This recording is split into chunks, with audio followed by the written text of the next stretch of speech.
Hello and welcome to asiCast number 168. I'm Richard Marks, ASI's Research Director, and joining me today is Guy Bisson of Media Analyst Ampere. So welcome, Guy. Thank you, Richard. Now, regular listeners will know that we've been checking in with Guy over the last few years since he located to LA to get his take on the latest developments in streaming. And with Netflix announcing surprisingly good results last week, we thought it would be a good time to check in with him.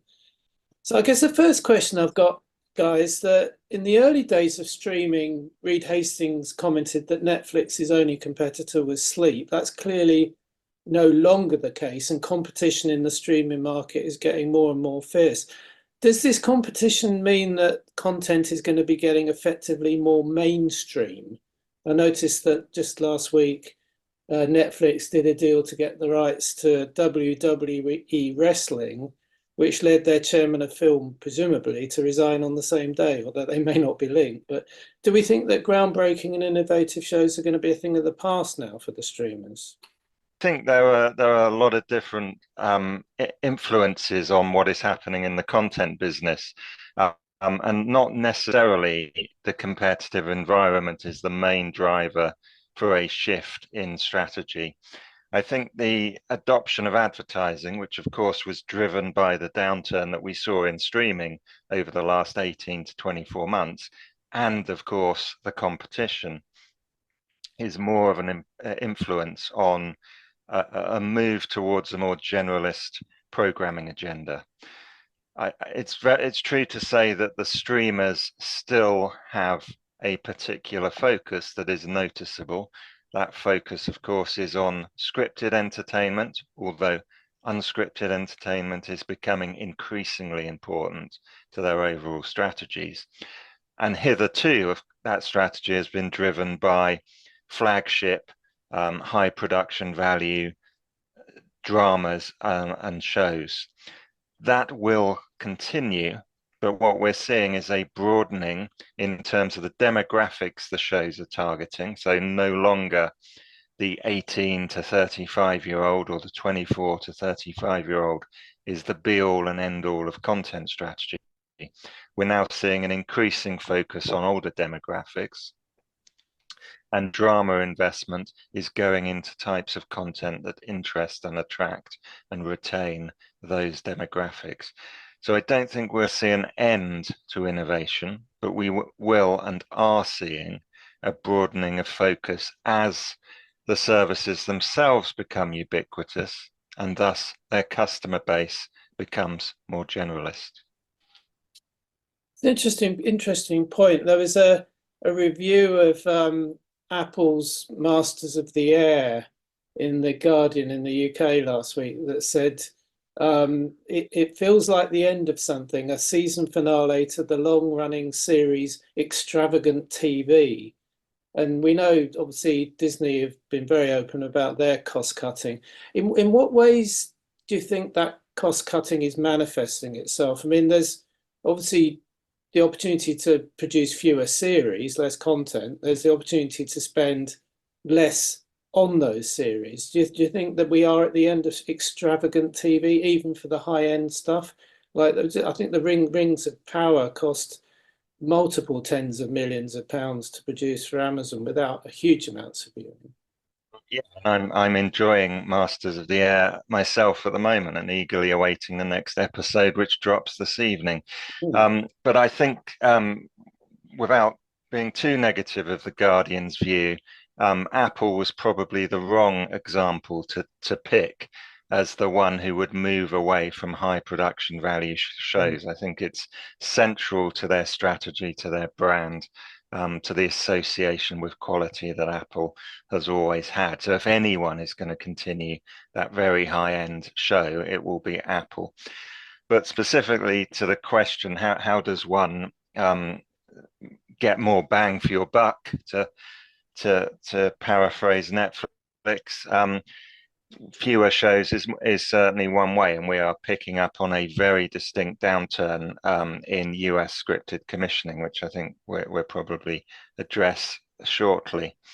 But the other way, or two other ways, is to begin to adopt more unscripted, which we're seeing very, very strongly now. More than 50% of first run new commissions from the streamers are unscripted shows. Formats are becoming increasingly prevalent, and those, of course, are both cheap and easily adaptable to multiple geographies and languages. And the other thing that we've seen and talked about in the past, but is very much still an ongoing trend, is the move away from the US as the center of production. To be very clear, the US is still the biggest, most important, most valuable market for streaming commissioning. But as we've talked about in the past, now more than 50%, I think it peaked up to 60% recently, of Netflix first run shows are being made outside the US. And surprisingly, the likes of Amazon, Disney have similar percentages that are now being made outside the US. So that's another way to save costs and to customize the content to the local market and broaden the appeal across those different target markets. You mentioned the US, and I know in a recent report you talked about the era of peak TV being over. What's meant by peak TV in the US, and why is it over? Well, peak TV was really a reference to the production boom that we've seen, driven by streaming, driven by Netflix, and driven by the new entrants into that market.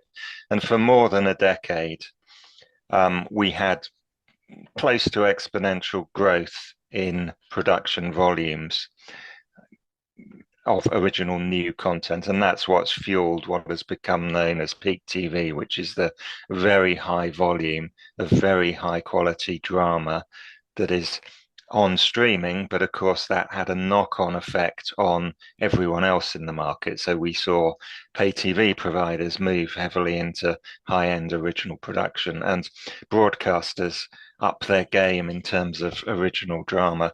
That was peak TV.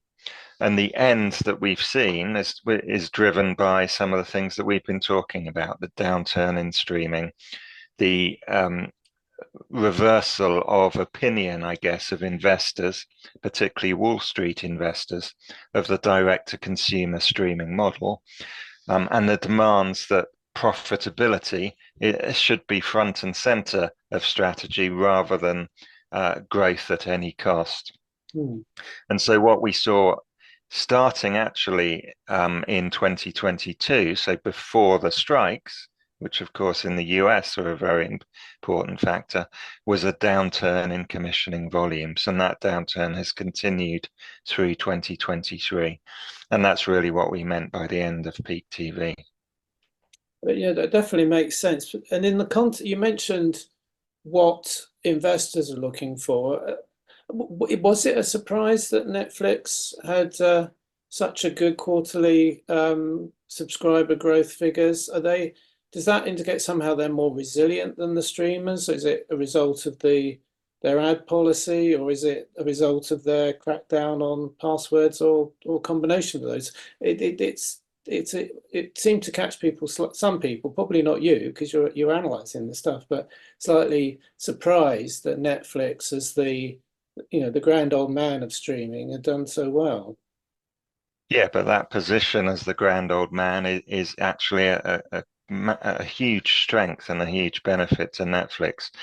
All of the data that we see from consumer research and other sources that we have suggests that Netflix is the baseline service in the household. It's a much more stable part of the streaming bundle in the home than some of the newer entrants, where churn in and churn out and churn back in, or just come back in, is so-called boomerang behavior is much more prevalent. So that benefits Netflix. But absolutely, the password crackdown, which for many years I had described as the failure to crack down on password sharing as a marketing expense, but also as something that created effectively a bar of gold on the mantelpiece. If you remember the children's fable about the farmer who found the bar of gold in his field. So that combination of the crackdown and the advertising, of course, which is a churn protection mechanism as well as a subscriber acquisition mechanism, have all come together really in this latest quarter to benefit. And do you, I mean, I don't, it's unfair to ask you to make predictions. Do you think that's a one-off, or are they going to continue to benefit from, though, presumably at some point the subscriber, the password crackdown bounce will alleviate itself a bit, because I mean, as you say, the reason they weren't cracking down on it was to grow reach, but presumably having done that and now making it much more hard to borrow passwords and things, that presumably will die off after a certain point. Yeah, I think that will die off after a certain point, and that's when the advertising strategy will have to kick into full gear in terms of both retention, so that churn protection for cost-sensitive customers who are needing to make decisions about household spend, through to the acquisition of customers that they just previously didn't touch before. So yes, we won't, the password effect will not continue forever. That's absolutely correct. But I still think Netflix remains in a very strong position among the mix of streamers within the household. It all, of course, does come down to their content strategy. And that is the big risk factor that some investors are questioning. They have to continue to invest in content. And as you alluded to, they've started to move into some interesting new areas, including WWE. So it will be very interesting to see how far in that direction they start to move, especially given that they previously said that they would never invest in sport, although some people would argue that WWE is not a sport. Yeah, I was actually on my list of things to do this week was to reach out to someone in the sports industry and ask them that very question: was it sport or reality, but reality TV? But it's interesting that it seemed to have given them a boost, the move to having an ad tier. There's been different ways in which different streamers have approached that. Have we got any rough idea of what proportion of Netflix subscribers are on that tier now in the US or the UK? We have got some estimates. I think it's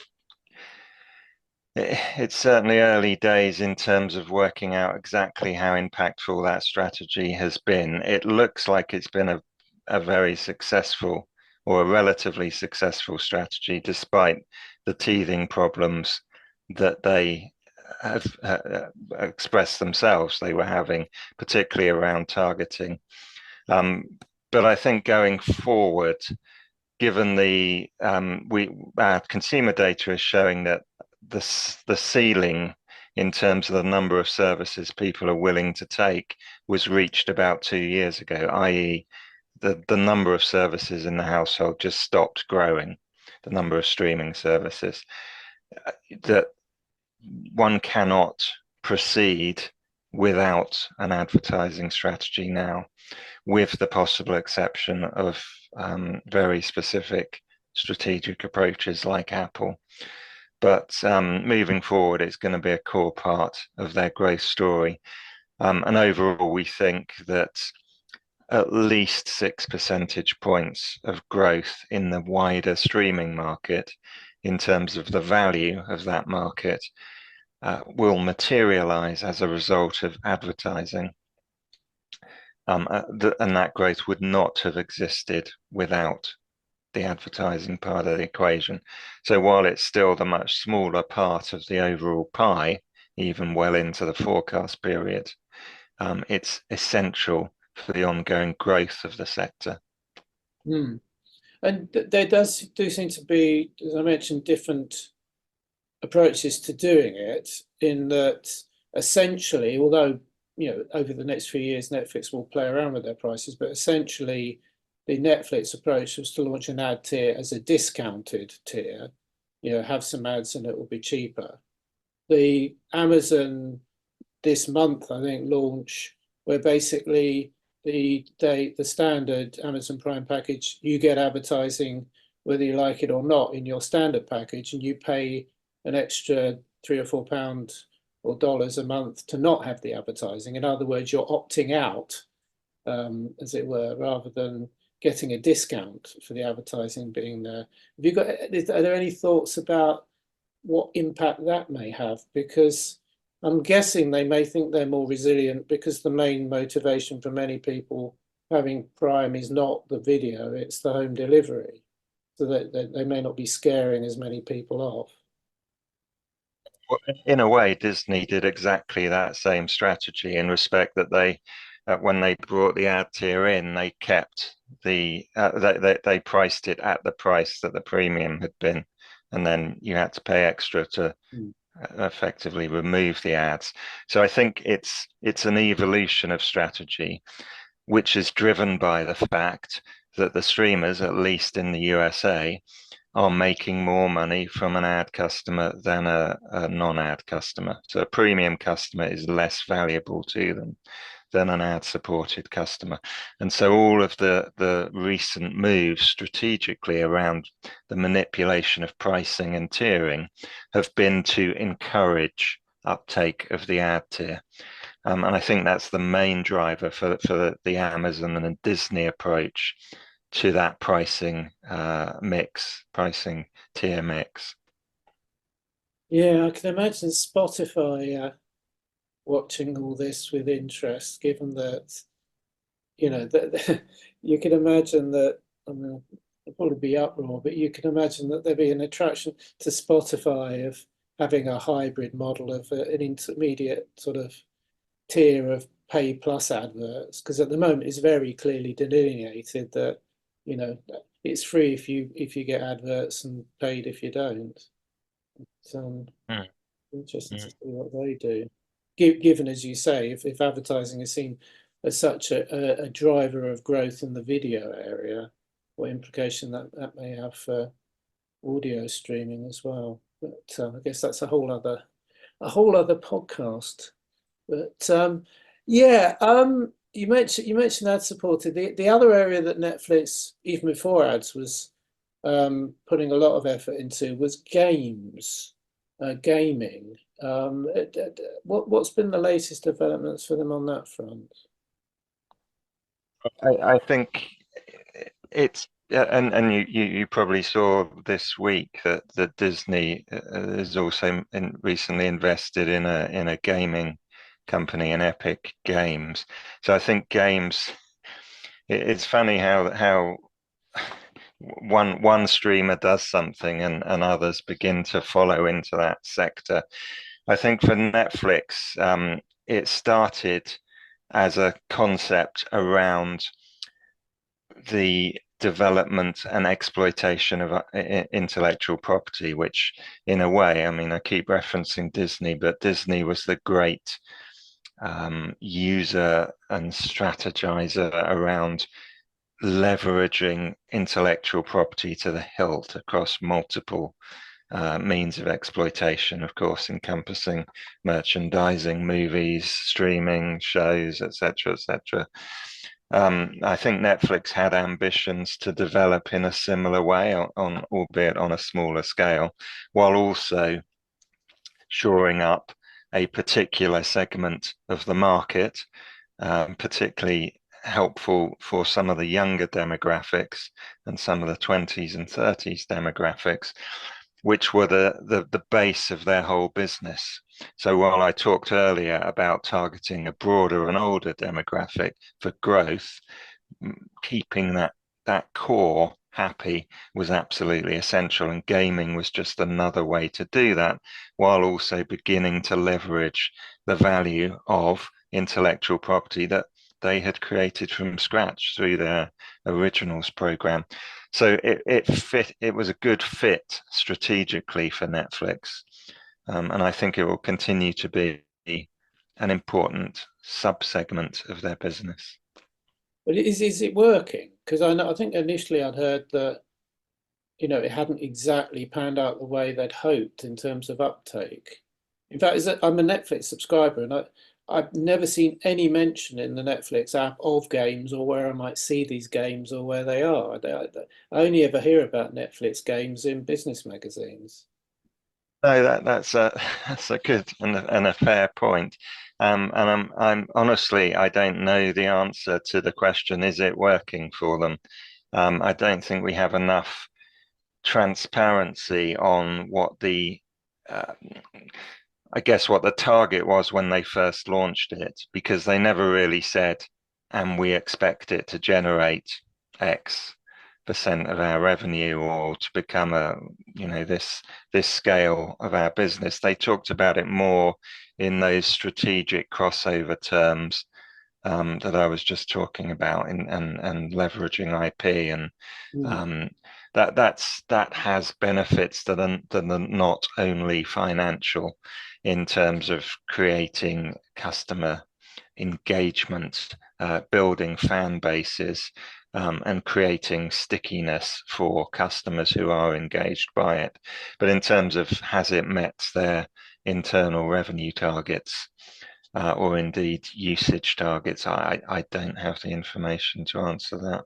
It would also be interesting to get an idea of what are these, high-end video games, or are they more akin to the sorts of mobile games that make up a big amount of, when people talk, you see figures from surveys about amount of time spent playing online games. A lot of them are deliberately fairly basic stuff, aren't they? As opposed to, massively, $10 million interactive, immersive landscape type games. But I guess I may not know because it occurred to me while you were talking that as a 59-year-old, Netflix have probably decided there's no need for my version of Netflix to mention games because they don't think I'm ever going to play them. But I don't know whether I assume they're that targeted. But anyway, look, we'll definitely be checking back with you later in the year if that's okay. I was just wondering, it's a bit early, a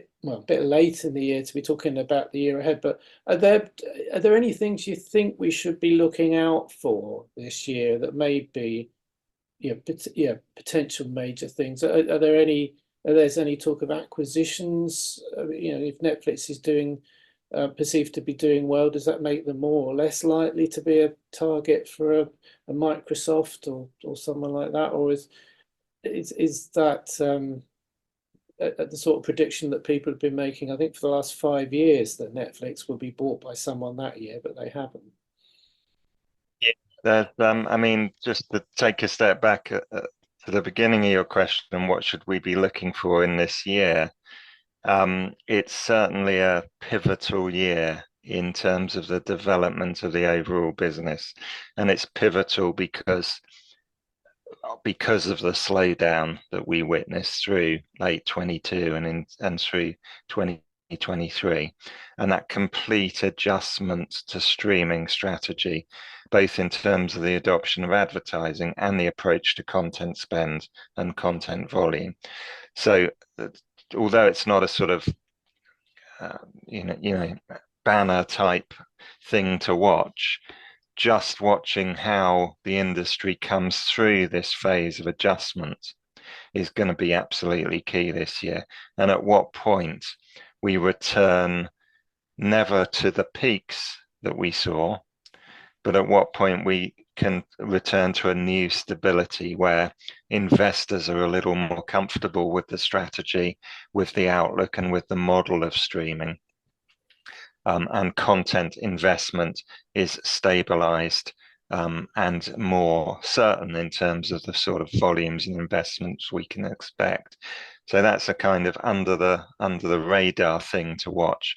In terms of M&A, you're absolutely right. Everyone's been talking about it for years. And Paramount, of course, is the latest that is on the radar in terms of a potential acquisition target. And there's been talk of various potential buyers for that. I'm not 100% convinced that M&A is an absolute necessity moving forward. Firstly, because I think that we're not too far away from those streaming services becoming profitable, which will take the pressure off. And secondly, because as the recent deal in the US for a combined sports service, streaming service, shows, one can combine without M&A activity. So again, a report I put out just before COVID, and then COVID came along and changed everything, was around the importance of streaming services, bundling and discounting.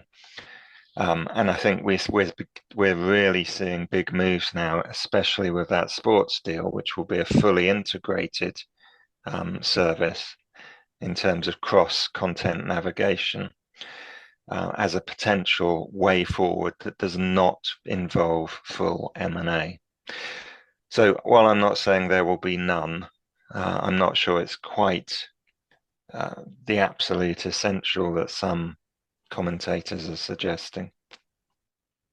Yeah, it's interesting. If someone was saying to me earlier this week, if the streamers do continue to sort of combine, bundle, acquire sports rights, invest in sort of reality and factual type programming as well, that haven't they just reinvented cable and satellite companies, but without the cable and satellite technology?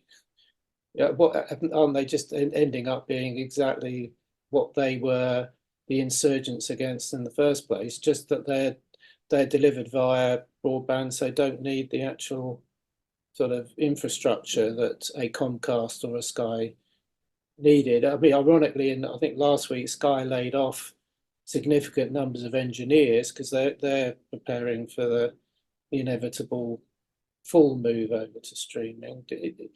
It just always seems strange to me that these companies come in as insurgents with a very well-defined definition of what they are, and often end up 10 years later being exactly what they were competing against, because as you said at the start, they need to broaden, widen their appeal and make money. Yeah, but that wasn't really a question, was it? no, but it's an important point, and I would broadly agree with that thesis that yes, and it's not just this. Everything in media seems to go full circle. But if you think about it, the companies that we're talking about are the companies that provided the channels that made up the bundles on the cable and satellite services. So for them to return to that model in a way, you could argue they never left. The distribution changed. There was a period where that distribution involved selling content to Netflix while maintaining their linear businesses. Now those linear businesses are declining. They are morphing into the full streaming model. And that looks a lot like the old broadcast and cable model. But I don't think it's a surprise, given the companies involved, that that is the direction of travel. Mm. Well, it's going to be interesting, as we discussed, to see what happens over the course of the year. Hopefully, we'll catch up with you when the weather in the UK more closely matches that you're experiencing in LA. But Well, we've our weather has been matching the UK actually. We've yeah. just come out of a week of torrential rain here, I'll say. Oh, I don't know if that's reassuring or not, but it's slightly disappointing. Anyway, But in true Hollywood style, they call it atmospheric rivers rather than rain. So oh, you can't beat a bit of rebranding. Anyway, good to catch up with you, Guy, and hopefully we'll catch up with you later in the year. So thanks for your time. thank you.